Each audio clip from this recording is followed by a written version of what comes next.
പ്രിയപ്പെട്ട വിദ്യാർത്ഥി സുഹൃത്തുക്കളെ, കാലിക്കറ്റ് യൂണിവേഴ്സിറ്റിയിൽ BA എക്കണോമിക്സ് പഠിക്കുന്ന വിദ്യാർത്ഥികളുടെ 6th സെമസ്റ്ററിലെ ഇലക്റ്റീവ് പേപ്പറാണ് അർബൻ എക്കണോമിക്സ്. അതിലെ മൊഡ്യൂൾ 1ലെ പാർട്ട് 1 ആണ് നമ്മൾ ഈ വീഡിയോയിൽ ഡിസ്കസ് ചെയ്യുന്നത്. Urban economics, urbanisation, urban area പോലുള്ള ടോപ്പിക്കുകൾ നമ്മൾ ഈ വീഡിയോയിൽ ഡിസ്കസ് ചെയ്യും. പാർട്ട് 2 നെക്സ്റ്റ് വീഡിയോ ആയിട്ട് നമ്മൾ ഡിസ്കസ് ചെയ്യുന്നതാണ്. അവിധി ടോക്സിന്റെ പുതിയ വീഡിയോയിലേക്ക് സ്വാഗതം. Urban economics. Urban economics is broadly defined as economic study of urban area. Urban area economic study ആണ് എന്താ പറയാ? Urban economics, it involves using the tools of economics to analyze urban issues such as urbanization, urban poverty, education, housing, local government, finance. Urban issue നെ analyse ചെയ്യുന്നതിന് വേണ്ടിയിട്ട് economic tool use ചെയ്യുന്നതിനെ നമ്മൾ എന്താ പറയാ? അർബൻ എക്കണോമിക്സ് എന്ന് പറയും. Urban issues എന്ന് പറയുമ്പോൾ urbanisation, urban poverty, education, housing and local government, finance. Urban economics focus on spatial relation to understand the economic motivation underlying the formation, functioning and development of city. Urban economics focus ചെയ്യുന്നത് spatial relation to understand the economic motivation എന്തിലേക്ക് നയിക്കുന്ന formation, functioning and development of city. ഒരു city formulation ചെയ്യുന്നതിന്, അതിന്റെ ഫംഗ്ഷനിൽ, അതിന്റെ ഡെവലപ്മെന്റിൽ എന്നുള്ള economic motivation മനസ്സിലാക്കുന്നതിന് വേണ്ടിയിട്ടാണ് അർബൻ എക്കണോമിക്സ് എന്ന് പറയുന്നത്. നമ്മൾ Urban economics puts economics and geography together. Urban economics and geography together ആയിട്ടാണ് എടുക്കുന്നത്. Exploring the geographical or location choices of utility maximizing, household and profit maximizing firm. Urban economics is a subcategory of regional economics. Regional economics ന്റെ subcategory ആണ് urban economics. Deal with the region known as cities and metropolitan areas.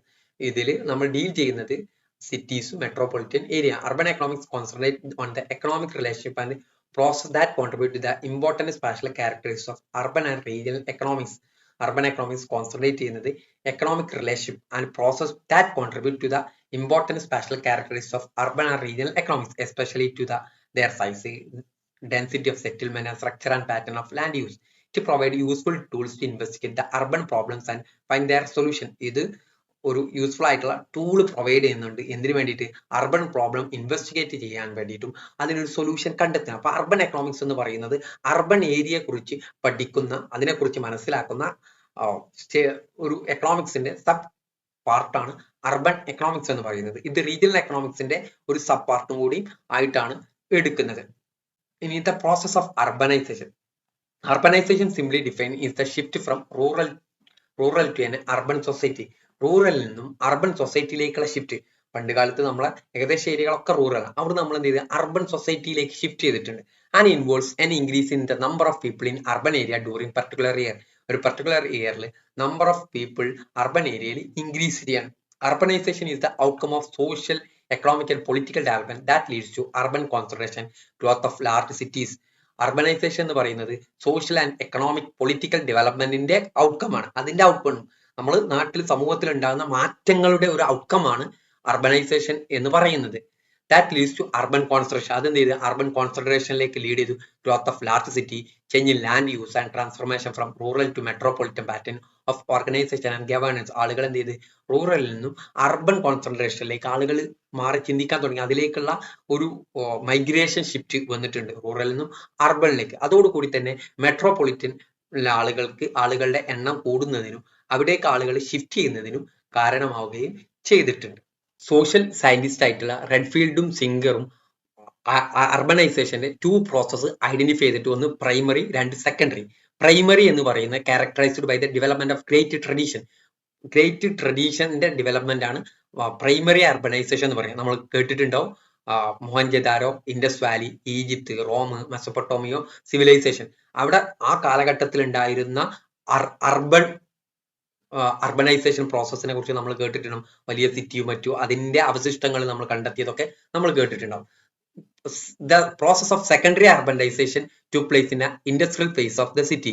സിറ്റിയിലെ industrial phase ആണ് secondary urbanization. The migration, increasing activities of trade and commerce and establishment of production unit in cities has created a new form of society which is easily characterized by heterogeneity and replacement of traditional values and norms. മൈഗ്രേഷനിലൂടെ, അതേപോലെ തന്നെ trade and commerce ആക്ടിവിറ്റീസിന്റെ increase, അതുപോലെ production യൂണിറ്റിന്റെ എസ്റ്റാബ്ലിഷ്മെന്റിലൂടെ ഒരു പുതിയൊരു society അവിടെ create ചെയ്തു. സിറ്റിയിൽ പുതിയൊരു സൊസൈറ്റി, ഒരു പ്രദേശത്ത് ക്രിയേറ്റ് ചെയ്തിട്ടുണ്ട്. അത് അതിന്റെ ക്യാരക്ടറിസ്റ്റിക്സ് എന്ന് പറയുന്നത് ഹെട്രോജിനിറ്റി, അതേപോലെ തന്നെ ട്രഡീഷൻ, വാല്യൂ, നോം ഒക്കെ റീപ്ലേസ് ചെയ്തുകൊണ്ട് ഒരു പുതിയൊരു സൊസൈറ്റി ക്രിയേറ്റ് ചെയ്തിട്ടുണ്ട്. ഇതാണ് രണ്ട് പ്രോസസ്സ്. ഒന്ന് പ്രൈമറി ക്രിയേറ്റഡ് ട്രഡീഷൻ, പുതിയത് ഇൻഡസ്ട്രിയൽ ഫേസ് ആണ് സെക്കൻഡറി അർബനൈസേഷൻ എന്ന് പറയുന്നത്. ഇനി urban area, according to the census of India 2011, the definition of urban areas as follows: all places with a municipality, corporation, cantonment board or notified town or area committee. എന്ന് പറഞ്ഞാൽ urban area എന്ന് പറയുന്നത് municipality, corporation, cantonment board or notified town area കമ്മിറ്റികളൊക്കെ urban ഏരിയകളാണ്. all other places which satisfied the following criteria satisfy ചെയ്യുന്ന മറ്റു പ്ലേസും urban ആയിട്ട് കൂട്ടും. മിനിമം പോപ്പുലേഷൻ ഓഫ് 5000 പോപ്പുലേഷൻ ഒരു പ്രദേശത്തുണ്ടെങ്കിൽ അതിന് urban. At least 75% of working population engaged in non agriculture activity. അതുപോലെ തന്നെ അവിടുത്തെ 75% ആളുകൾ എന്തായിരിക്കണം? നോൺ അഗ്രികൾച്ചർ ആക്ടിവിറ്റി എൻഗേജ് ചെയ്തിരിക്കണം. Density of population of at least 400% per square kilometre.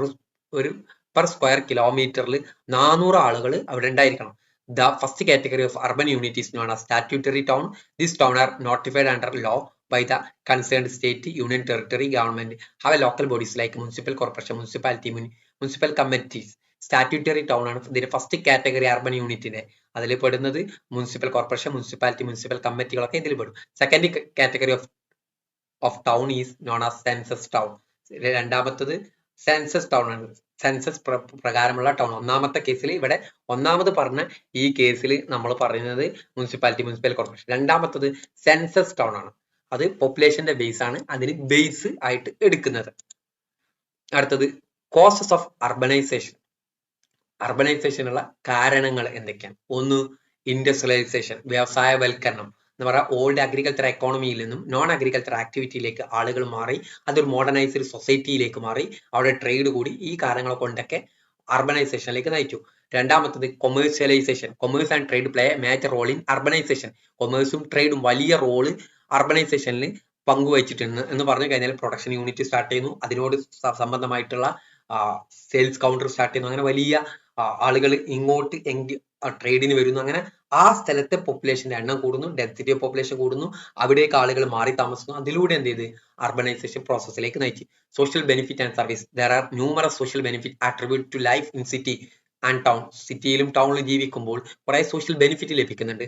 Such as better education facility, better living standard, better sanitation, housing, better health care, better recreation facility, better social life in general.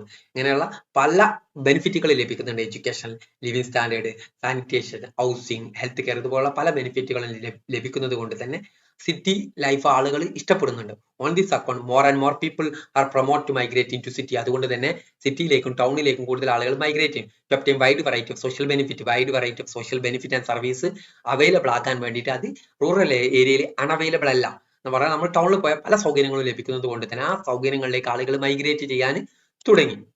Employment opportunity in cities and town there are more number of job opportunities that continually draw people from rural area to seek better livelihood. വലിയ നല്ല ജീവിത നിലവാരം ഉയർത്തുന്നതിന് വേണ്ടിയിട്ട്, നല്ല ജോലി സാധ്യതകൾ ലഭിക്കുന്നതിന് വേണ്ടിയിട്ടും അത് സിറ്റികളിലും ടൗണിലും ലഭ്യമായതുകൊണ്ട് ആളുകൾ അങ്ങോട്ട് മൈഗ്രേറ്റ് ചെയ്യുകയാണ് ചെയ്തത്. The majority of people frequently migrate into urban area to access well-paying job ലഭിക്കുന്നതിന് വേണ്ടിയിട്ട് കൂടുതൽ ആളുകൾ ടൗണിലേക്കും സിറ്റികളിലേക്കും മൈഗ്രേറ്റ് ചെയ്തു. Modernization plays a very important role in process of urbanization. അർബനൈസേഷന്റെ പ്രോസസ്സിൽ മോഡേണൈസേഷൻ വലിയ ഇമ്പോർട്ടന്റ് റോൾ വഹിച്ചിട്ടുണ്ട്. As urban areas become technically advanced with highly sophisticated communication infrastructure, medical facility, dressing code, enlightenment, liberalization, other social amenities available, people believe they can lead to a happy life in cities. വലിയ സൗകര്യങ്ങൾ സിറ്റികളിൽ ലഭ്യമാണ്. Communication, infrastructure, medical facility, മറ്റതൊക്കെ ലഭ്യമായതുകൊണ്ട് തന്നെ ആളുകൾ വിചാരിക്കുകയാണ് ഈ സിറ്റിയാണ് ഏറ്റവും ഹാപ്പി ആയിട്ട് സന്തോഷമായിട്ട് ജീവിക്കാൻ കഴിയുന്നത്. അതുകൊണ്ട് തന്നെ അങ്ങോട്ട് മൈഗ്രേറ്റ് ചെയ്യും. Rural-urban transformation. As localities become more prosperous due to discovery of minerals, resource exploitation, agricultural activity, the rural area will be transformed into urban area. ഈ ലൊക്കാലിറ്റിയിൽ വലിയ പുതിയ കണ്ടുപിടുത്തങ്ങൾ, മിനറൽസിനെ കണ്ടുപിടുത്തം, റിസോഴ്സിനെ എക്സ്പ്ലോയിറ്റേഷൻ, അഗ്രികൾച്ചർ ആക്ടിവിറ്റിയിൽ ഇതുകൊണ്ടൊക്കെ തന്നെയാണ് റൂറൽ ഏരിയ അർബൻ ആയിട്ട് ട്രാൻസ്ഫോം ചെയ്യുകയാണ് ചെയ്യുന്നത്. പോസിറ്റീവ് എഫക്ട് ഓഫ് അർബനൈസേഷന്റെ positive effect, more employment opportunity, കുറെ ജോലി സാധ്യതകൾ അവിടെ ലഭ്യമാണ്, കുറേ അവസരങ്ങൾ അവിടെ ഉണ്ട്. അതുകൊണ്ട് തന്നെ കൂടുതൽ ജോലി സാധ്യതകളും അവിടെ ലഭ്യമാണ്. മോഡേണൈസേഷൻ, അവിടെ മോഡേൺ ഫെസിലിറ്റികളെല്ലാം അവൈലബിൾ ആണ്. Accessibility to better health care, education, recreation activities, improvement in standard of ലിവിന്റെ ഇംപ്രൂവ്മെന്റ്, ആളുകളുടെ ജീവിത നിലവാരം ഉയരും എന്ന് പറഞ്ഞാൽ എഡ്യൂക്കേഷൻ ഫെസിലിറ്റി കൂടുന്നു, ഹെൽത്ത് കെയർ ഫെസിലിറ്റി കൂടുന്നു, മറ്റെല്ലാ സൗകര്യങ്ങളും കൂടുന്നു. അതിന്റെ ഭാഗമായിട്ട് സ്റ്റാൻഡേർഡ് ഓഫ് ലിവിംഗും ഉയരും. Faster economic growth of the country, രാജ്യത്തിന്റെ എക്കണോമിക് ഗ്രോത്ത് ഫാസ്റ്റർ ആവും. ഇനി പ്രോബ്ലംസ് ഓഫ് അർബനൈസേഷൻ, ഒന്ന് congestion or overcrowding issue like heavy traffic urban ഏരിയയിൽ കൺജഷൻ ഉണ്ടാവും, ഓവർ ക്രൗഡിങ് ഉണ്ടാവും. ഇത് ഹെവി ട്രാഫിക്കിലേക്കും മറ്റൊക്കെ നയിക്കും. ഡിപ്ലീഷൻ ഓഫ് റിസോഴ്സ് അമിതമായിട്ട് ഉപയോഗിക്കുന്നതുകൊണ്ടുള്ള problem. Pollution and environmental hazard എന്ന് പറഞ്ഞാൽ പൊല്യൂഷൻ ഇഷ്യൂസ് ഉണ്ടാവും, എൻവറോൺമെന്റൽ ഇഷ്യൂസും അവിടെ ഉണ്ടാവും. ഫോർമേഷൻ ഓഫ് സ്ലംസ്, ഇതിനോട് ചേർന്നിരിക്കുന്ന സ്റ്റാൻഡേർഡ് ഓഫ് ലിവിംഗിൽ ജീവിക്കാത്ത കുറെ ആളുകൾ അവിടെ ഒരു സ്ലം രൂപപ്പെടാനുള്ള സാധ്യതയുണ്ട്. സോഷ്യൽ പ്രോബ്ലംസ് ഇൻക്രീസ് ചെയ്യും. ഹൈ റേറ്റ് ഓഫ് ക്രൈം, ടൗണിൽ ഹൈ റേറ്റ് ഓഫ് ക്രൈം ആയിരിക്കും. Drinking water and sanitation issues അവിടെ നേരിടും. ഇത്രയാണ് പാർട്ട് 1 നിങ്ങളുമായി സംവദിക്കാനുള്ളത്. Okay, thank you.